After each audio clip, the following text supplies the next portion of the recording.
So, moving ahead with our next lecture, we are now going to the next part of the theoretical perspectives.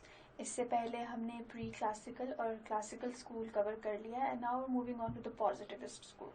सो इस lecture में we are going to first go through कि positivist school है क्या, and then we're moving ahead to the first perspective of the positivist school. So let's just quickly go over what we did yesterday.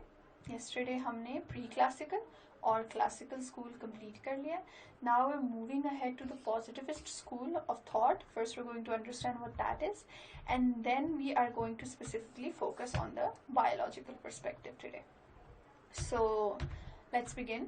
Now, after the classical school of thought, there was the most prominent revolution in criminology, and that was when the positivist school came into being. And after the positivist school came, that is still what is acknowledged today, and criminology still works according to the positivist school of thought. This school of thought came into being during the second half of the 19th century. जैसे कि आपको पता है, classical school was in the end of the 17th century and the beginning of the 18th century. For a century and a half, that school of thought was prevailed. But after that, the classical school was replaced by the positivist school, and its founder was Cesare Lombroso. अब what is the positivist school, और ऐसा क्या लाया Cesare Lombroso जिससे इतना बड़ा change आ गया criminology में and our approach to criminology? He believed that empirical or scientific study of crime, criminals and criminal behavior was essential. उससे पहले क्या होता था? Things were just एक idea आता था and they would randomly believe it, and that is it. That is how the previous schools of thoughts worked. But what the positivist school gave, it gave criminology a scientific touch. It brought it towards the scientific world and he advocated that people needed to start, anyone who tried to explain criminal activity, crime and deviance, they would have to apply a scientific approach. And he was the first person to do that himself by studying, by sampling, by analyzing trends, by reaching a conclusion through a scientific method using empirical data. So that marks the beginning of the positivist school, and this is what differentiated the positivist school from the previous two ones. His emphasis was on determinism against free will. Why?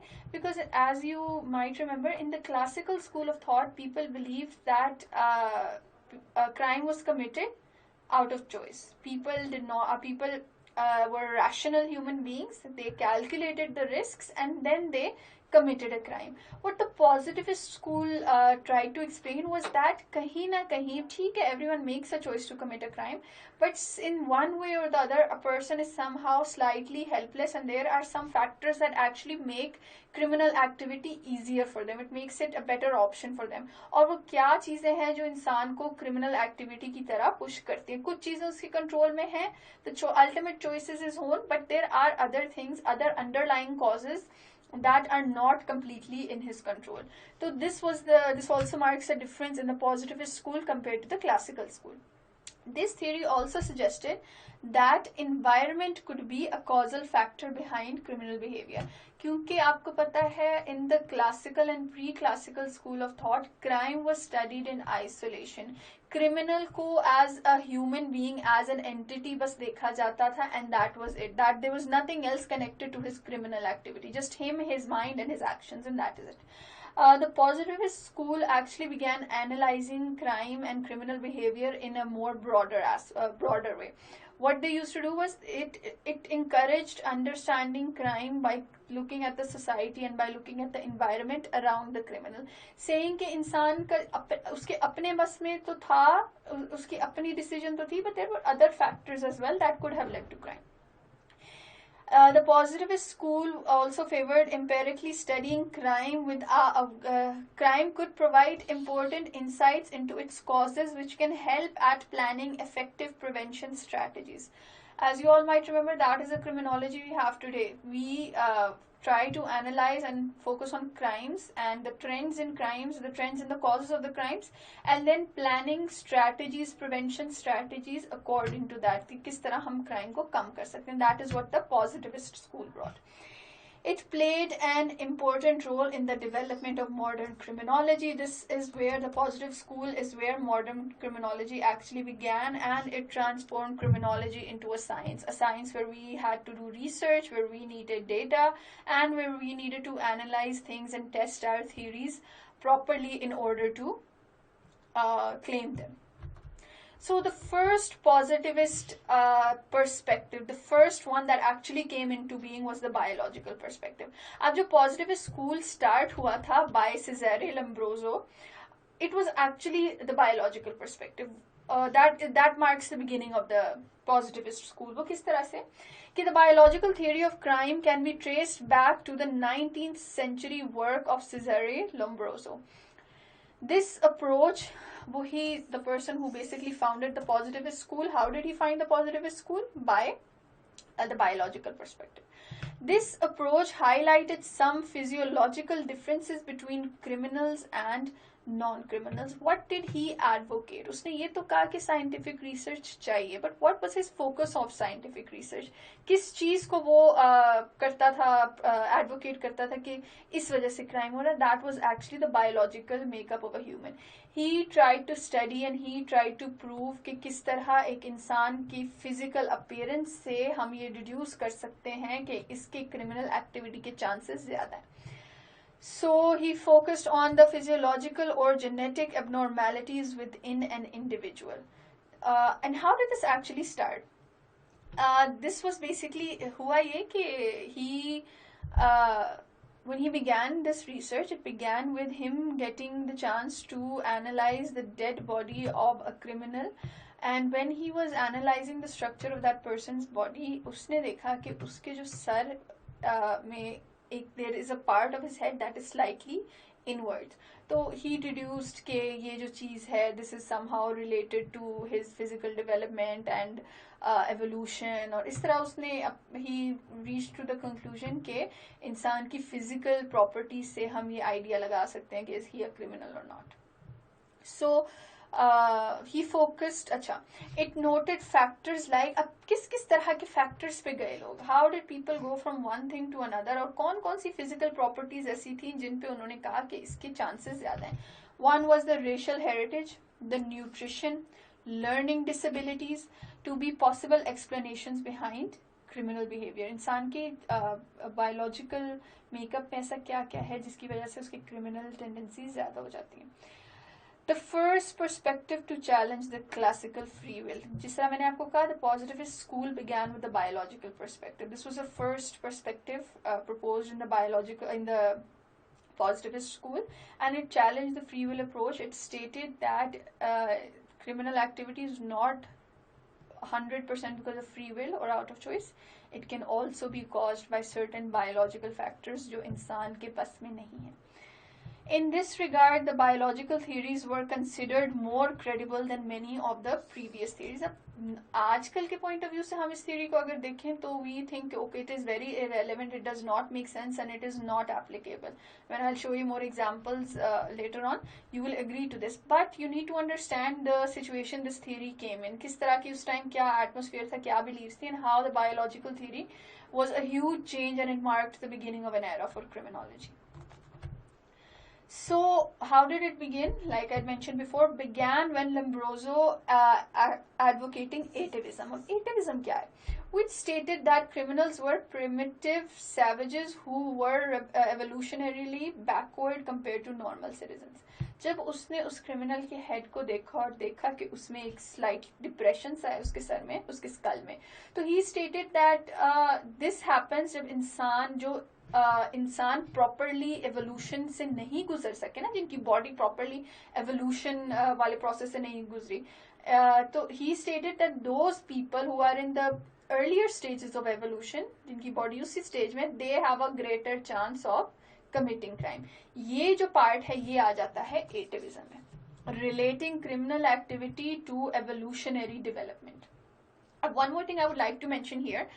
होता क्या है कि the biological perspective has come in two different ways. या तो ये आ जाता है in a comparative analysis with the psychological perspective and the sociological perspective. उस तरह का 20 marks का question आ चुका है past papers में.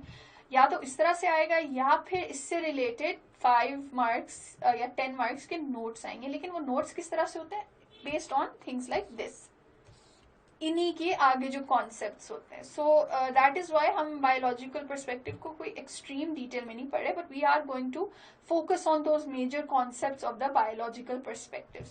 So anyone who has studied this needs to know what these different terms are, ताकि अगर इनसे रिलेटेड कोई सवाल आए तो आप उसको आंसर कर सको. ठीक है. सो एटिविज्म क्या था, associating criminal activity with how evolutionary process में वो क्रिमिनल उसकी बॉडी कहाँ पे. ठीक है.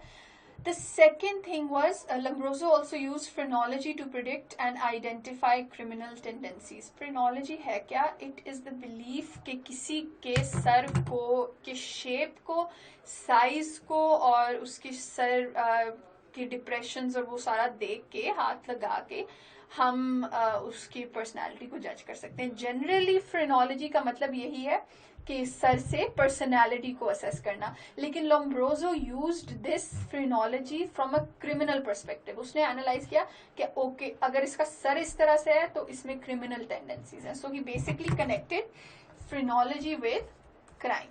उसने उसको उस पॉइंट ऑफ व्यू से देखा. Another thing he did was he measured the distance between the toes of criminals and non-criminals, noting that criminals had a gap 3 millimeters greater than non-criminals. So this was also one of the researches he did. He tried to apply scientific methodology to the biological perspective.